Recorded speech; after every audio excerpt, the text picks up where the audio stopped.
Right Pawan, ఎన్నికల సమయంలో YCP ప్రభుత్వం ఎన్ని అక్రమాలకు తెరలేపిందో అందరికీ తెలిసిన విషయమే.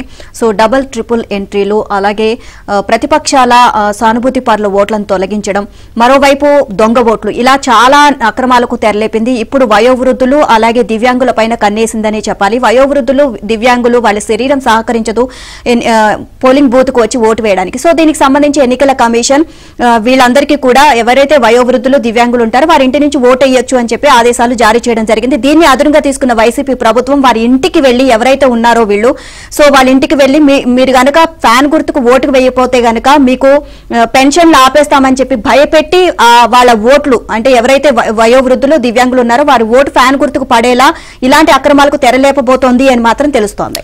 చూస్తే ఓటర్ల జాబితా సవరణ ప్రక్రియలో వైసీపీ నేతలు, మద్దతుదారుల అక్రమాలు ఎన్నో వెలుగు చూశాయి. కార్యకర్తల నుంచి పెద్దల వరకు డబుల్ ట్రిపుల్ ఎంట్రీలు నమోదు చేసిన ఘటనలు బయటపడ్డాయి. ప్రతిపక్ష పార్టీల సానుభూతి పరుల ఓట్లను తొలగించడంతో పాటు పెద్ద ఎత్తున దొంగ ఓట్లు నమోదు చేసినట్లు ఆరోపణలు కూడా వచ్చాయి. వైసీపీ తాజాగా వయోవృద్ధులు, దివ్యాంగుల ఓట్లపై కన్నేసింది. వారి ఓట్లను ఎలాగైనా ఫ్యాన్ గుర్తుకు వేయించుకునేందుకు ఇప్పటి నుంచే ప్రయత్నాలు మొదలుపెట్టింది.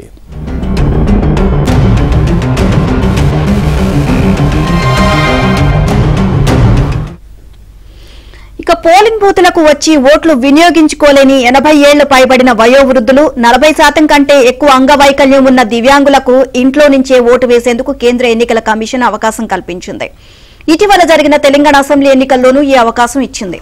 ఏపీలో ప్రతి నియోజకవర్గంలో ఈ కేటగిరీల ఓట్లు 5,000 పైచీలకు ఉన్నాయి. రాష్ట్ర వ్యాప్తంగా వయోవృద్ధుల ఓట్లు 5.76 లక్షలు, దివ్యాంగుల ఓట్లు 4.87 లక్షలు ఉన్నాయని ఇప్పటికే ఎన్నికల సంఘం ప్రకటించింది.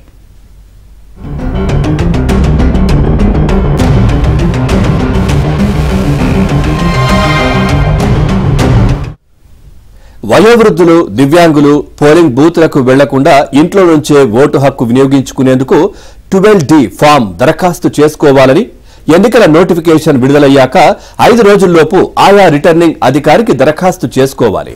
వారు పోలింగ్ బూత్ కు వచ్చి ఓటు వేసేందుకు శరీరం సహకరించనందున ఇంట్లో నుంచే ఓటు వేసే అవకాశం ఇస్తారు. ఆయా రిటర్నింగ్ అధికారి ఓటర్ల జాబితాలో ఆయా దరఖాస్తుదారుల పేర్లు పరిశీలించి పోస్టల్ బ్యాలెట్ ను జారీ చేస్తారు. పోలింగ్ రోజు కంటే ముందే ఎన్నికల అధికారులు ఆయా దరఖాస్తుదారుల ఇళ్లకు వెళ్లి పోస్టల్ బ్యాలెట్ లో వారి ఓట్లు వేయిస్తారు.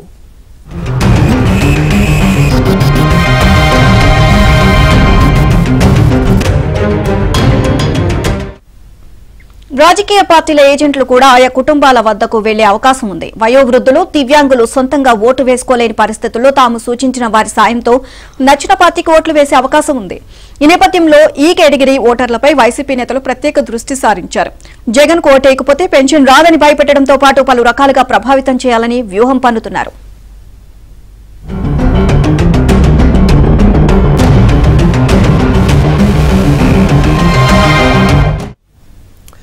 సార్వత్రిక ఎన్నికల్లో ప్రతి ఓటు కీలకం. గత ఎన్నికల్లో సుమారు 30 నుంచి 40 అసెంబ్లీ నియోజకవర్గాల్లో 5,000 లోపు మెజార్టీతోనే గెలిచారు. ఈ నేపథ్యంలో రాష్ట్ర వ్యాప్తంగా 175 అసెంబ్లీ నియోజకవర్గాల్లో వయోవృద్ధులు, దివ్యాంగులు ఓట్లు కీలకం కానున్నాయి. ఈ కేటగిరీ ఓటర్లు పోలింగ్ బూత్ కు వెళ్లి రహస్యంగా ఓట్లు వేసే పరిస్థితి ఉండదు. ఇంట్లో నుంచే ఓట్లు వేసే 12D ఫామ్ ఓటర్లు ఎవరికి ఓటు వేస్తారో తెలుసుకునే అవకాశం ఉంది. దీంతో ఎన్నికల ముందు ఈ ఓటర్లను ప్రభావితం చేసే అవకాశం కూడా ఉంది. ఇదే అంశానికి సంబంధించి మరిన్ని అప్డేట్స్ మా కరెస్పాండెంట్ సత్యాన్ని అడిగి తెలుసుకుందాం. సత్య, ఎన్నికల సమయంలో వైసీపీ ప్రభుత్వం ఎన్నో అక్రమాలకు తెరలేపింది. ఇప్పుడు కూడా వయోవృద్ధులు అలాగే దివ్యాంగులను టార్గెట్ చేస్తూ ఇప్పుడు అక్రమాలకు తెరలేపుతున్నట్లుగా తెలుస్తుంది. ఓవరాల్ గా అప్డేట్స్ ఏంటి? వైసీపీ అధికారాన్ని తిరిగి దక్కించుకునేందుకు అనేక అక్రమాలకు పాల్పడుతున్న ఉదంతాలు అనేకం ప్రతిపక్షాలు ఇప్పటికే కేంద్ర ఎన్నికల సంఘానికి, అదేవిధంగా రాష్ట్ర ఎన్నికల ప్రధానాధికారికి ఫిర్యాదు చేశారు.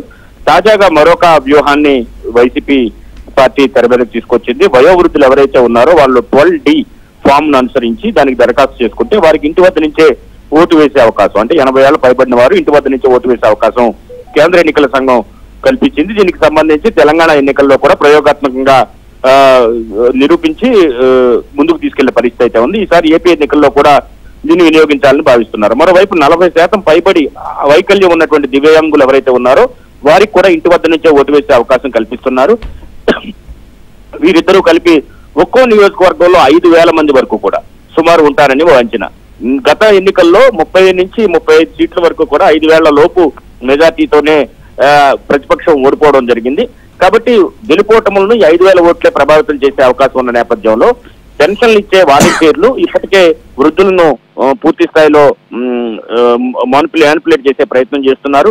మీరు గనక వైసీపీకి ఓటేయకపోతే పెన్షన్ రాదు అనే విషయాన్ని వారికి చెప్పి భయపెట్టే ప్రయత్నం చేస్తున్నట్టుగా ఇప్పటికే విపక్షాలు ఆరోపిస్తున్నాయి. దీనికి సంబంధించి కేంద్ర ఎన్నికల సంఘానికి, రాష్ట్ర ఎన్నికల ప్రధానాధికారికి కూడా అనేక మార్లు ఫిర్యాదులు కూడా చేసిన పరిస్థితి అయితే ఉంది. మరోవైపు అంగవైకల్యం ఉన్న దివ్యాంగులు ఎవరైతే ఉన్నారో 40% పైబడి వారి ఓట్లను కూడా కొల్లగొట్టేందుకు వ్యూహాలను రచిస్తున్నట్టుగా తెలుస్తోంది.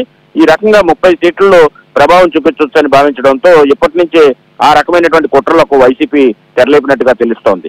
మరోవైపు 12D ఫామ్ ను ఓటర్ల సౌకర్యార్థం కల్పిస్తే దీన్ని